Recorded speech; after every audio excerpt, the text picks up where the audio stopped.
So it's been a weekend full of women's college basketball. It was more games today, which is Sunday, December 19th. Yesterday there was a game between, it was Stanford versus Tennessee. I did watch that game yesterday. This is the women's college basketball. It was yesterday, December the 18th, 2021. That was a good game. I was hoping Tennessee would beat Stanford, but Stanford ended up beating Tennessee. And then today there were games where I did write it down. Michigan versus Baylor today, which is Sunday, December 19, 2021. Michigan played Baylor. And I thought I was going to get bored watching that game, but I did end up watching it, and that was a hell of a good game because it ended up being an overtime, excuse me, for my whatever I tried to say. It ended up being an overtime. So that ended up being one of my favorite games. That was Michigan versus Baylor.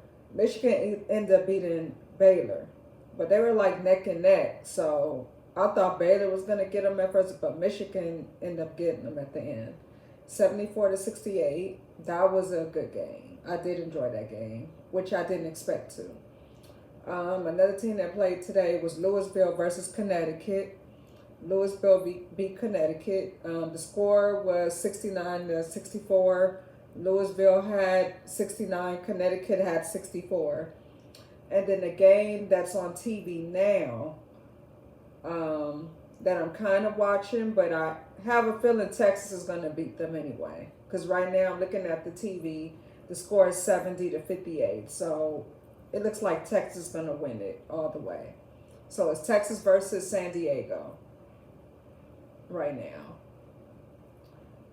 And anyway, what I did like about today was that they had the Wnba draft lottery, so I was excited about that because I do miss watching the Wnba games. I can't wait till that start back up again.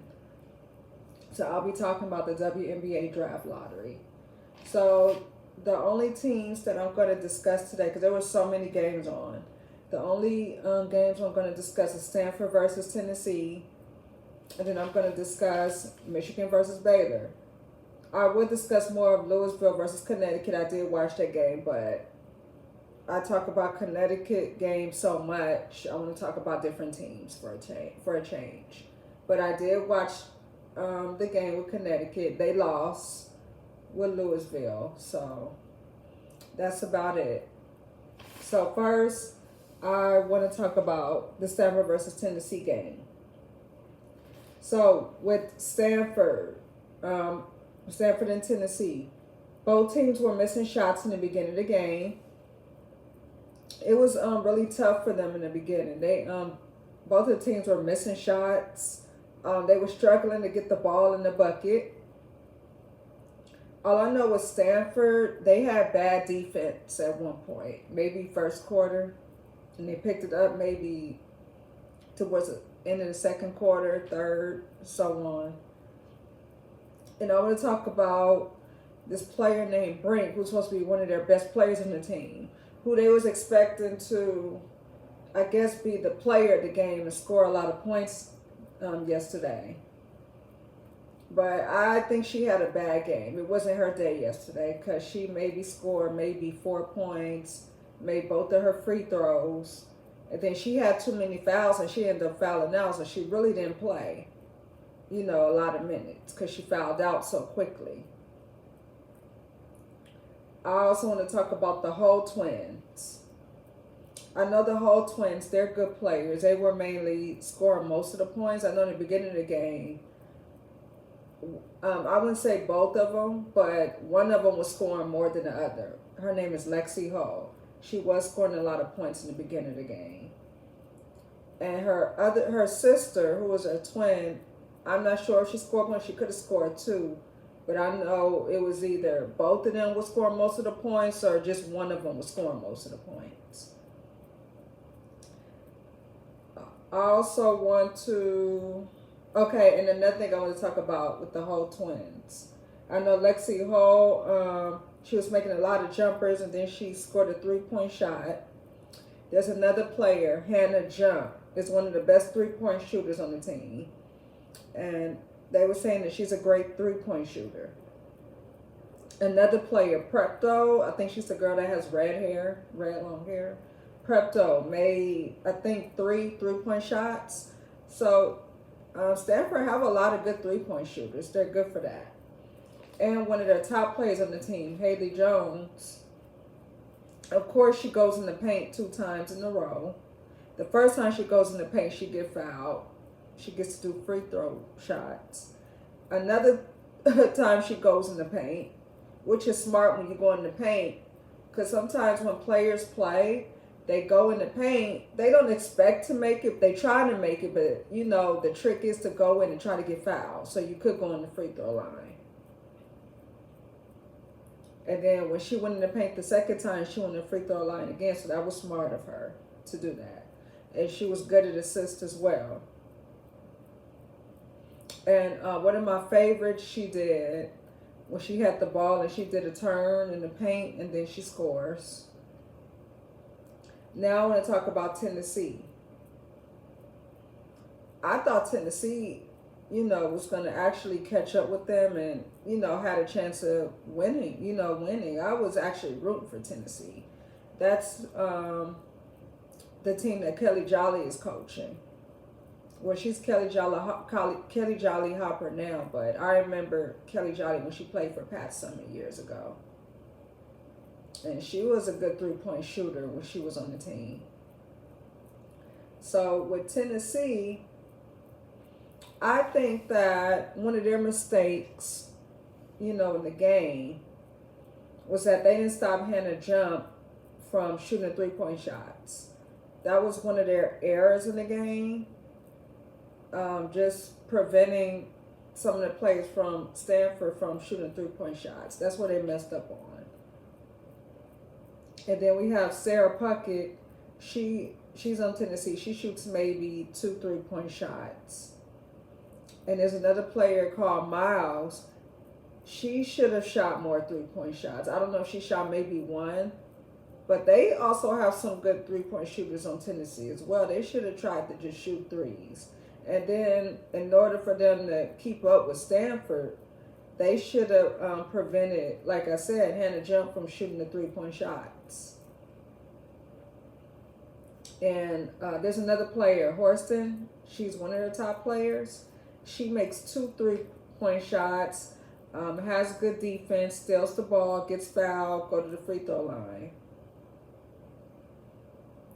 And that's another thing I noted on, that the team should have double teamed on Prepto to stop the 3-point shots. See, that's the thing. With good teams, here's my advice. With other teams that's not really, I wouldn't say not known, but not really on top and don't maybe win a lot of games like they should. When you play in good teams like Stanford, South Carolina, Louisville, Indiana, they did show the top 10 teams on television. I know Indiana was on the list, Maryland, South Carolina, Stanford, I think Baylor, I'm not sure. But when you play in teams like them, you have to double team them like in the beginning of the game. Like, don't hesitate. Teams like that, like Stanford, double team right in the beginning. Because I know if I'm coaching, I'm going to tell my team, you need to double team them right now. Start the double teaming right away. Because, like with Stanford and them, they're not going to expect these teams to double team them right away. They expect the double team in maybe the end of the fourth quarter. Something around that. But in the beginning of the game, you need to double team, triple team right away. And Stanford has a lot of, good players on the team, especially the starting 5. They have good starting 5 team. So you got to, jump on it with these good teams. You got to be aggressive, right away. Double team. If it takes 4 on one person, if it takes 3, you just got to triple team. And another player called Di. She tries to pick up the pace during the third quarter. She's another good player. She steals the ball, scores a bucket and a layup. So Tennessee have a lot of good players. I see the potential in University of Tennessee. I think they have a chance of being, a good team in the future down the line. I think Kelly Jolly need to watch videos. She need to have them double team right away on these good teams. Because I'm not even the coach, and I know who the good teams are. If I have a team that's not even like in the top 10, and I'm trying to get them to the top 10, I'm going to say, okay, we going to start double teaming right away. We triple teaming right away. That's what you need to do. Okay, so that ends there. Stanford had 74. Tennessee had 63. So that was a game from yesterday, Saturday, December 18, 2021. Now I'm going to get to Michigan versus Baylor. Now that was a hell of a good game. I did not expect to enjoy that game. I really did not. But that was a good game. And they had overtime and everything. So Michigan had 68. Baylor had 74.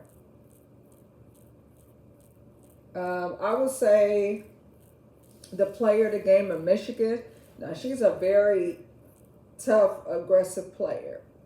Her name is Leah Brown. I think she was ready to fight one of the players on the team. Was it her? I think she was. I wouldn't say fight, but it looked like she was getting angry at somebody on the team. Not on her team, but maybe on Baylor. So it was a lot of aggressiveness going on with Michigan. So Leah Brown, she's a tough player. She's not afraid to shoot, definitely. She's definitely not afraid to shoot. She's the one to watch. One of their top players, Hillman, who they've been talking about, she's a good player as well. I didn't like that she got fouled out, though. I was mad when she got fouled out because when she was in the game, she was killing it, in the basketball game. She was scoring those points. And then there was another player, I think her name is Felia. She's a freshman.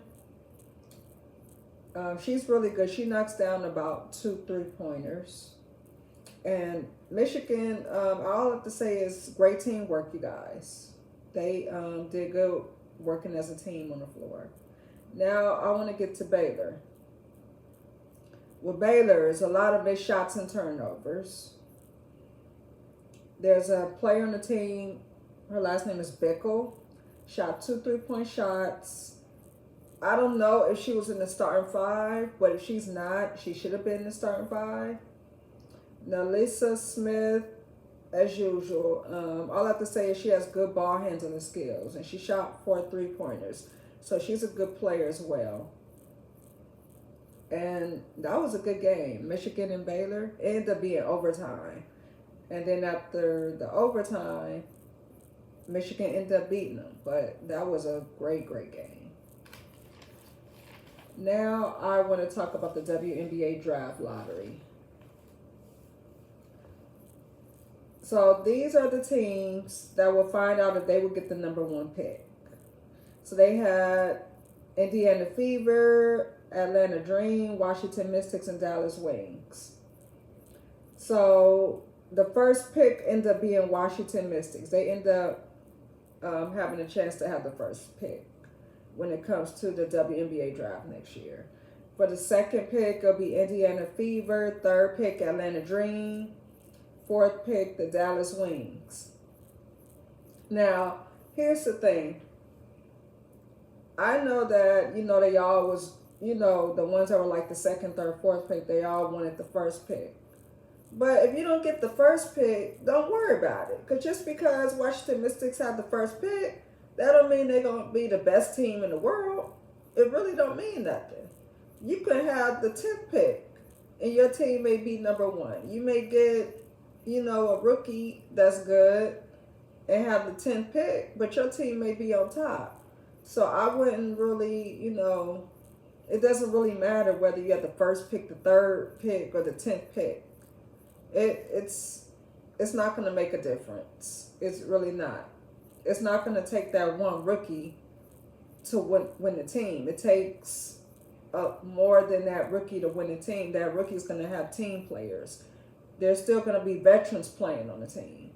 So it doesn't matter who's the first pick, the third pick, fourth pick. You know, I wasn't really like tripping about that when they said the first pick was Washington Mystics. That didn't mean anything to me. And the players they were talking about, they didn't talk about many players. They talked about a few. They talked about Alyssa Smith from Baylor. All I know is that she has a lot of energy. She's very quick on the floor. So whoever team she's on, they're going to need that quickness. They're going to need that energy. And she's not afraid to shoot. I don't know. I think she's a senior. I believe she is. But if she is, you know, I already know she's going to get drafted to some team. And I know she's going to be good in the WNBA. There's a lot of players, you know, the women's college basketball players who I already know is going to do so well in the WNBA. I know Alyssa Smith's going to do well. I know Avina Westbrook, they talked about her. I know she's going to do great. And her teammate, Nelson Adota, she's going to do very well in the WNBA. It's a lot of them that's going to do good in the WNBA that I see. And also, I think that is about it. But my main concern with the WNBA draft is that they pick the players that should be in the WNBA draft. That's just my concern right now. They pick the players that deserve to be in the WNBA. That's just my main concern. It doesn't matter if they're the first pick, second pick, or they second round. I just want the players from the women's college basketball team to be in the WNBA, the ones that deserve to be in that league. That's just my concern. And that is about it. Now, there's another game that's coming up. They said on Tuesday. I am watching that game. South Carolina versus Stanford, because I know last year when maybe it was the Final Four, they played one another to go to the top two to try to win the championship, and Stanford ended up beating South Carolina. Stanford ended up beating South Carolina. Now, this is like a rematch. And I'm watching that game, and I want South Carolina to beat Stanford. I really do. So, this is the end of basketball talk. Hope you all have a great night.